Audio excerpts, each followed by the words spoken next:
Now, in this video, we're going to talk through some funny instances or quirky instances whereby people are playing the victim at work. Now, it's different demographics, but it just really goes to show the direction that the workplace is heading in. It's becoming less and less about work, more about the different weird, awkward social dynamics we have throughout society playing through in the work environment, right? Tensions between genders, between races, and things like that. We know about DEI, but we're going to learn through some interesting examples, one from a white man's perspective, and then a funny story about someone's sandwiches at lunch in the office.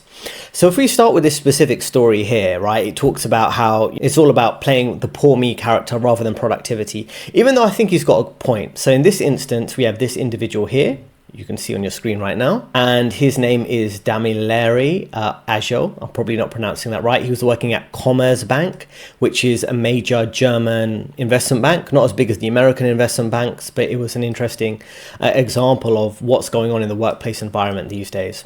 So just to summarize before we go through the whole story, this guy here, he was at work and he was wearing a shirt. He's wearing a normal office shirt, and the office shirt had quite a light color, like a white office shirt like he's wearing now, or a light blue, and you could see through it. Sometimes these materials with these shirts these days, they can be a bit see-through. So a female colleague could see through the shirt and see his vest. He was wearing a string vest, and she made some comments about his string vest and apparently about the belt he was wearing, and maybe looked to inappropriately touch him, which she denies completely. He said did happen. So it's an interesting example. If the genders were reversed and a woman was accusing a man, he would obviously be found guilty, and then his life and career would be ruined, and his professional reputation, he could be in the media. But in this case, it's the other way around. It's a man saying, well, hold on, a woman was making inappropriate comments about the way I look, about the way I'm dressed, even though I'm dressed quite formally, and she's passing comments on my underwear, which would be my vest, and trying to touch my belt or comment on my belt. And then when he sued the company, Commerzbank, this major investment bank, they said, well, your accusations are false. The judge came to that conclusion. And not only that, he'd have to pay legal fees against for the company, right? He would also have to pay them a form of legal compensation for taking up their time. And they're suing him after he sued the company. They're saying he's in contempt of court, which means he's just making up issues to waste court time and waste the company's time. So it's kind of interesting, right, what's going on here. Now, it says here a Citi investment banker made a false claim, based on what this news article says, that he had been harassed by a female manager, and he's now suing his old boss, who wants him to be found in contempt of court. This individual here, he claimed that women were being flirtatious with him, asking to see his underwear while he was working for the German finance investment bank we see here, Commerzbank.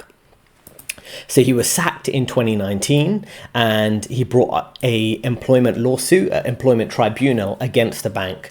And he's saying I was subject to inappropriate communications from women, making inappropriate comments, one specific woman making comments about his vest under his shirt, trying to touch his belt, and he got quite annoyed with it. And then when he raised it in the legal proceedings, the judge himself, he said, oh, these are false, you're making this up. And then also he had to pay a $60,000 legal cost in terms of this particular legal situation.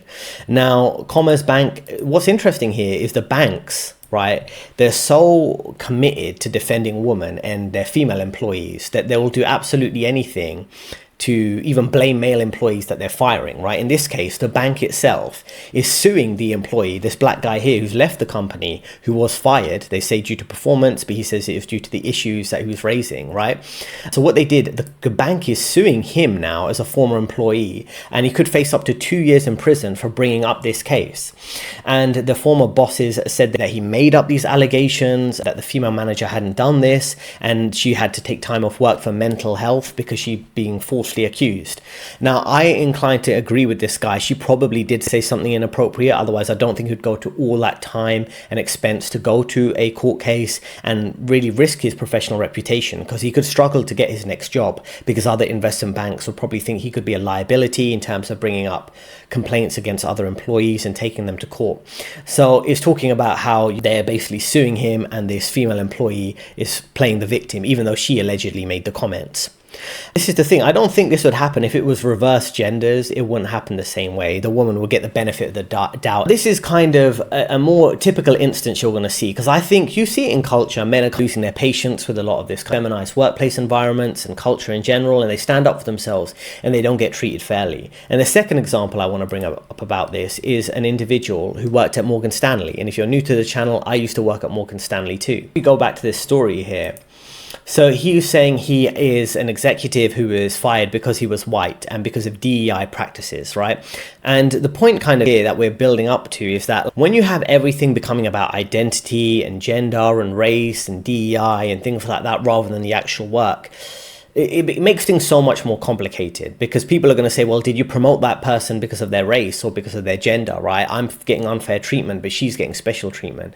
So it creates all types of gray areas. Now, I went through this guy's case. His name's Kevin Meyersberg, and he's suing Morgan Stanley, saying he was fired because they wanted to replace him with a woman of color. Even though he was doing good work, he got good performance reviews, he was getting good bonuses, the business was growing, his department was hiring more because he was doing so well running the department, but he was fired and replaced with a woman. And then when he asked questions about it, in the court case, it has specific quotes. He's asking questions. Why was I fired? What did I do wrong? And they just shrug their shoulders, or it's part of equity and inclusion. We need to include other people and it's your time to go. And it looks like he was just pushed out because he was a white male, essentially, right? Now, what he's saying here in this particular case, he's basically explaining he was a white former Morgan Stanley managing director. He filed a lawsuit claiming he was fired to make way for a less qualified black woman as the investment bank sought to increase diversity throughout their ranks. Now, I've seen this many cases with white women whereby they'd be getting preferential treatment. Morgan Stanley itself says on their own public platforms they have a woman in finance charter where they want to make at least 40% of senior management within the UK being women. So they have all these type of agendas, and that involves, if you're going to have more women, you're going to replace the men, or you're going to push the men out, or you're going to hire women of ethnicity, of different minorities, right? So he does have a valid point, but again, this is just based on my perspective, allegations and speculation. Of course, I don't know what's going to happen with this court case. So it essentially takes the lawsuit, which we've just seen the document. He has an impressive list of achievements. He had positive performance reviews. And then when he was querying why he's being replaced by this other woman, she didn't have the same level of experience as him. He didn't understand why he was being replaced by that specific individual. And what we're seeing here is many experts are talking about an uptick, an increase in reverse discrimination lawsuits, which means men saying they feel disadvantaged because there's a bias in favor of women, or white people saying they're disadvantaged because there's a whole DEI practice that's in favor of other racial demographics, right? So partly due to shifting culture, criticism of DEI, Trump coming into office, there's more types of people saying, well, hold on, I don't really agree with all these diversity agendas, and it's not legally, it doesn't make sense. There's other cases where another company called Gannett Co. was subject to a lawsuit because white employees were saying, well, actually, you're giving preferential treatment to employees who are not white. So there's another case of that. Then you've got a non-profit which was filed against Morgan Stanley because they're saying they're giving special treatment, special apprenticeships to Black, Hispanic, Native American and LGBTQ college students.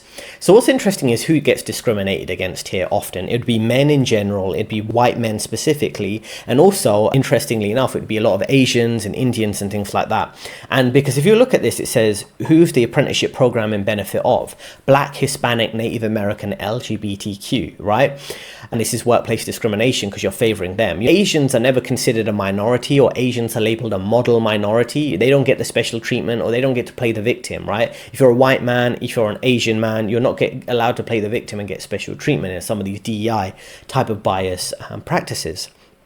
Now, it says here right at the end that he filed this lawsuit a month before his firing, and he's actually tasked with compiling a list of employees who could be terminated for underperformance. So he was senior, he was responsible for hiring and firing people, and all of a sudden they decided to get rid of him, even though he had good performance. And his legal case is available online, right? His name's Kevin Meyersberg, and he's suing Morgan Stanley, and that's the guy here, right?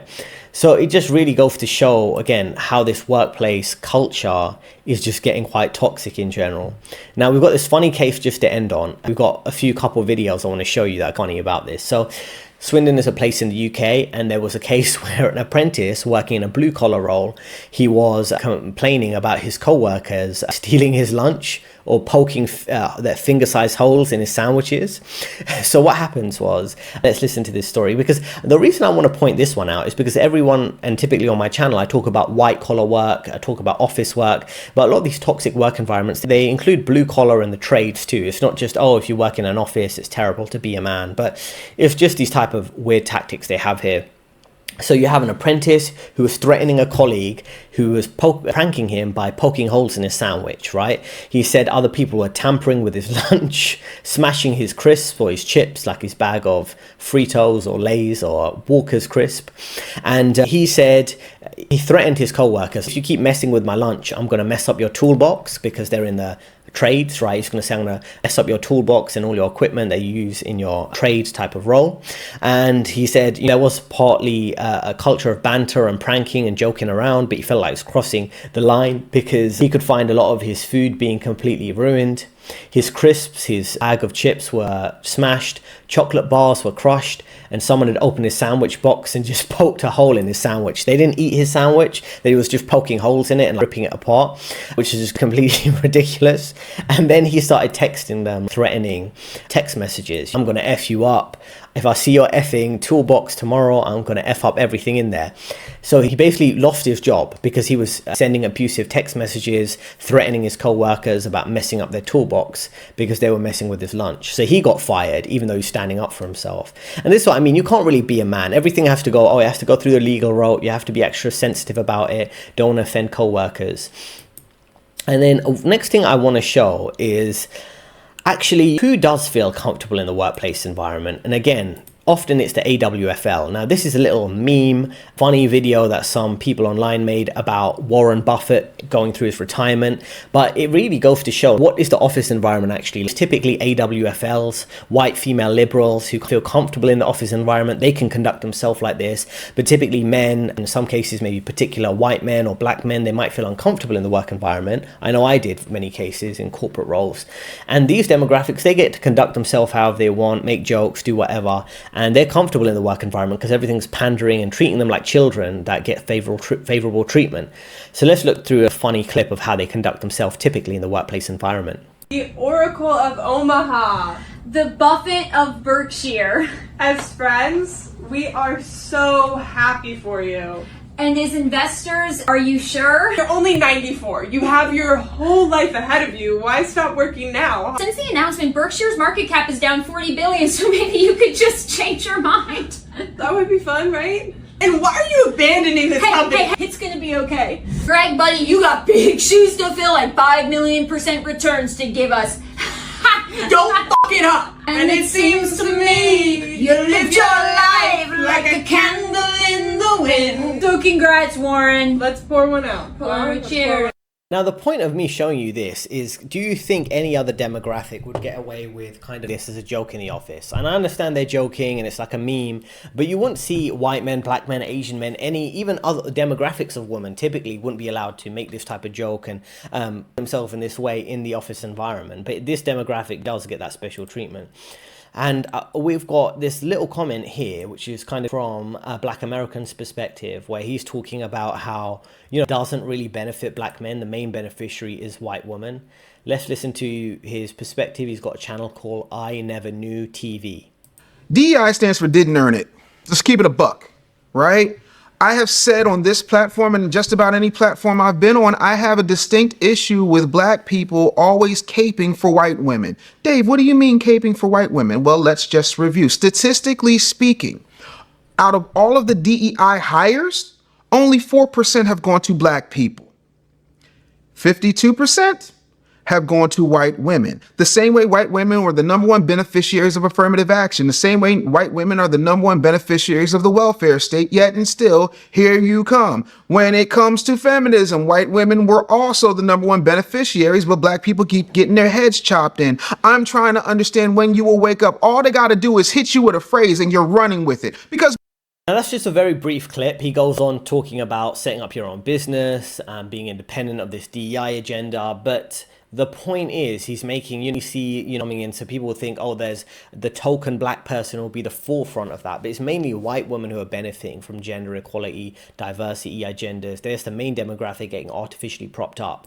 And the last case, just very briefly, BuzzFeed, Netflix, right? Netflix set up a department called TADUM, TUDUM, and it was mainly through diversity hires. It's one of their DEI initiatives. And they hired all these people on the basis of DEI. It's kind of a well-known story. And then they ended up having to fire so many people because they overhired. They effectively didn't hire people on the basis of their ability. They hired people on the basis of skin color, right? And then all these diverse people were getting fired. And the key lesson here in this case, I'm not going to go through it in detail now, but the key lesson in this case is that you come from a diverse background and you benefit from being a DEI hire. Yeah, one case it might be like, okay, you got your foot into that industry, but you got to think about the long-term play, because if you're just getting hired or special treatment because you're a woman, because you're from a certain ethnicity, there's job cuts and you're not capable of doing that role, or they just hired you for the sake of DEI and DEI doesn't matter now because Trump said it doesn't matter, then all of a sudden you're going to lose your job. So it's very interesting to be careful about what department you're in. Is it growing? Is it profitable?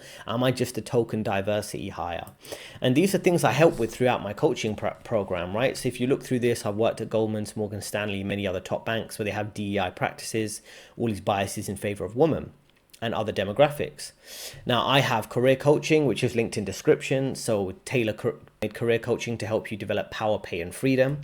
I also have a course called the Career Code, which you can check out to outsmart office politics, and a newsletter where I email you twice a week with helpful career advice, real career advice, not the fake stuff you get from some of these other career coaches. And then also I just want to end with a lesson which we can take from this particular examples, right? All these examples. This is covered in detail in my course, The Career Code, Learning the Corporate Game Will Get Played. You need to optimize office power and power dynamics, or you'll get outmaneuvered by competitive co-workers and controlling managers. Office politics is a survival skill. And the truth is, there's an element of this demographic that I put earlier getting special treatment, right? Or if you're a man and you have to put up with certain comments like this black guy did, that could be unfavorable to you. Or if you're a white guy, you're dealing with unfavorable treatment because you're not from their chosen demographic that they want to hire, right? It could be trans woman or whatever the new demographic is. The whole point is it can be quite difficult being in this, and I try to help you through this throughout my coaching, throughout my experience at top banks.